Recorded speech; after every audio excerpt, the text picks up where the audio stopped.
Hi everyone, I'm Paul. Welcome to X-Ray the Panda. Today we have 3 topics to dive into. Our first topic, the $27 billion rumor. On May 3rd, right around 9:03 a.m., a shocking news report was released by the Chinese state-run media. An individual with the full name of having only 2 characters with the last name of Ma had been arrested for the crime of suspicion of subversion of state power, including with overseas anti-China forces to endanger national security. Following this report, other Chinese media quickly followed up. Immediately, investors, along with most Chinese, thought the person arrested was the billionaire Jack Ma, the co-founder of Alibaba, the equivalent to Jeff Bezos and Amazon. It left those who had invested in its stock in utter disbelief and dumped shares in Alibaba.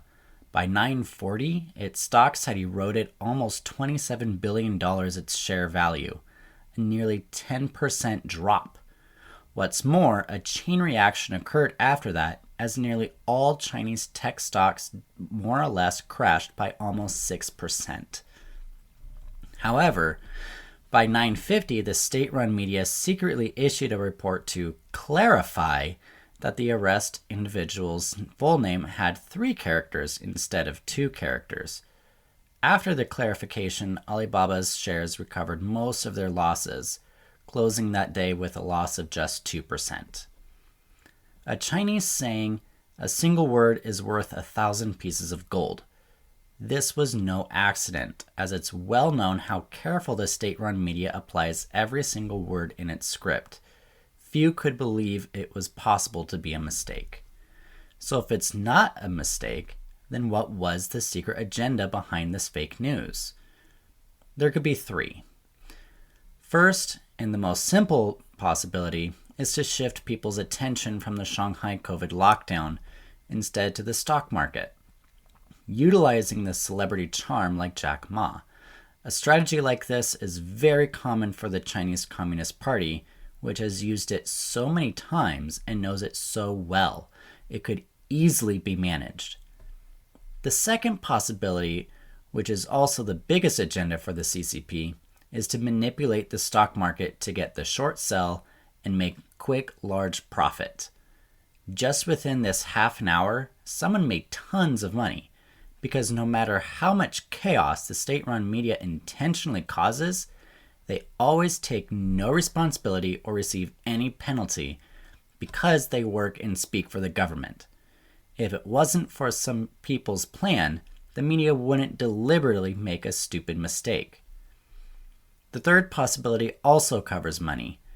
Ever since 2021, when Alibaba donated hundreds of billions of dollars to the Chinese government, other tech behemoths also handed in their so-called fair share to the government. Numerous CEOs of these companies have resigned to keep themselves safe to avoid being wheat under the sickle of the Chinese government.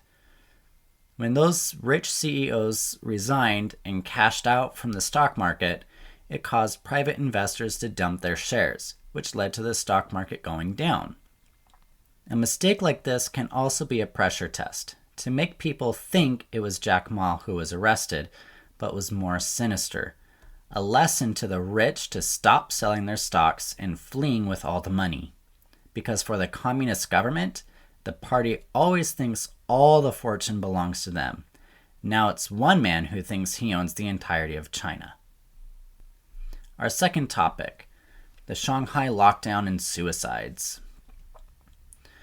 With the most recent COVID-19 outbreak in Shanghai, China has pushed nearly 26 million residents into lockdown. Strict policies have left millions frustrated as they remain confined in their homes, most of which are apartments, and struggling just to get daily supplies. There are people who have committed suicide due to various reasons: starvation, stress of no income, physical pain from being unable to be admitted to hospitals, and so on. There are suicide cases happening every day. Small riots and protests have risen here and there in Shanghai due to this zero COVID virus political policy, despite the fact that a virus can't be wiped clean. Not only are the people of Shanghai suffering this hell, but also the pets. Many pets have been brutally beaten to death when the owner tested positive for COVID and was dragged away for quarantine in a so-called shelter hospital that's actually more like a concentration camp. So many lives have been lost by these inhumane policies of the Chinese Communist Party, not just today, but throughout all the history since its foundation 100 years ago. Although so many have starved to death, the resident committees, the lowest government organization in charge of the locals directly, have been hiding supplies like vegetables from the starving people, or selling them for extremely high prices. Those supplies are actually brought in from other provinces to help the Shanghai people, and they're brought in for free. But the distribution by the authorities includes the distinction between privileged officials and common citizens. Someone revealed that the meat they received had pork tapeworms in it, which he found while eating.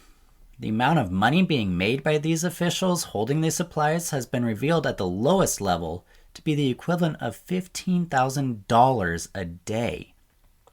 And these low officials say it's nothing compared to what those above them are making. While these things are happening in the communities, universities aren't any better.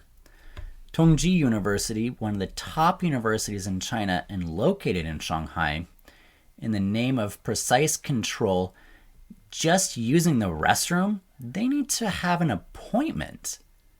What's more ridiculous was that to wash their hands afterwards wasn't allowed.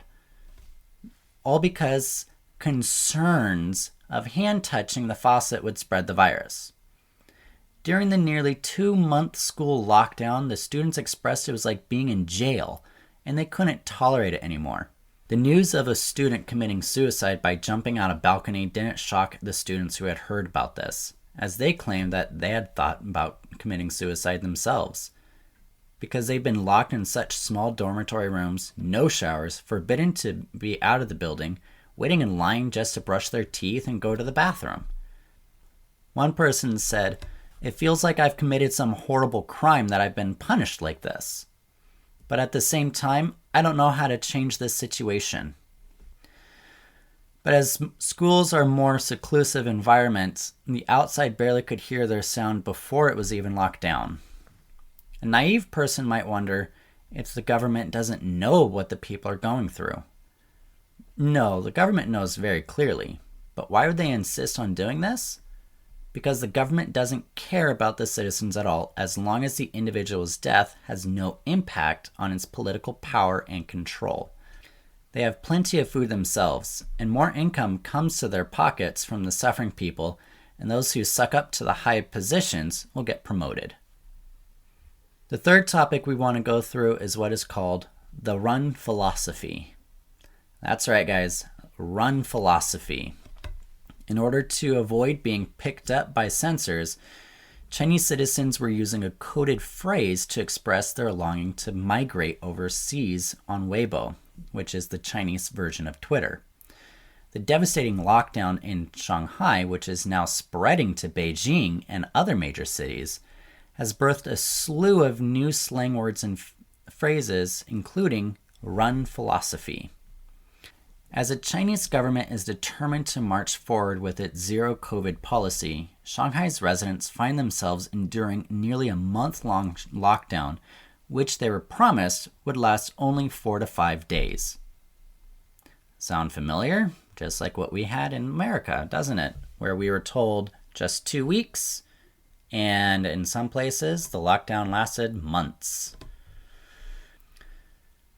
This jarring experience has not only left many lacking the basic necessities, but also proper medical attention. Living in the 21st century, especially in a rich country like China, if a human dies from starvation, it's clearly the policy that killed him. Someone might say Shanghai may see an exodus of not only foreign expatriates, but also middle-class Chinese citizens, and they've proved it with the number of times the word immigration was used on WeChat. On April 15th alone, users looked up the keyword 70 million times on the platform. Canada appears to be the most favorable destination for Chinese immigrants simply due to its easier immigration policies. On Baidu, the Chinese version of Google, searches for the Great White North, which is Canada's nickname in China, immigration policy under immigration subtopic increased 2,846% in the last week of March, topping the Chinese search engine's charts. However, this conclusion does sound more or less naive. The last time a surge of searching migrants happened was back in 2018 when China's chairman Xi changed the constitution to cancel the limited presidency terms. Research shows that more than 95% of Chinese citizens aren't even capable of escaping China. The percentage of people who were born in China but working in another country globally is less than 4%. This includes those European countries with visa-free policies, which greatly contributes to that 4%. That says most of the people spend their entire life working and living in their mother country, no matter if it's rich or poor, a democrat or dictatorship, peace or war. Not to mention, the Chinese government wouldn't care about the little amount of population loss. What they care about is the money that has to stay in their hands. So overall, despite the moment of anxiety they felt, it takes a lot of consideration for the average middle-class person to migrate. The basic three approaches to being able to immigrate are studying abroad, working abroad, or marriage. Studying abroad first requires a lot of money and language ability for whichever country they're going to. Work is very similar to study, though it doesn't require as much money, but what are their chances to find a good job? In marriage, as we know, true love is very hard to find. What's more, China has greatly restricted the issuance of passports and currency exchange. And many notary offices all over the country have paused its service for business migrants in China. So to run away is nearly impossible to achieve for the Chinese citizens in Xi's China. All right, this is the end of our show. I'll see you next time, guys.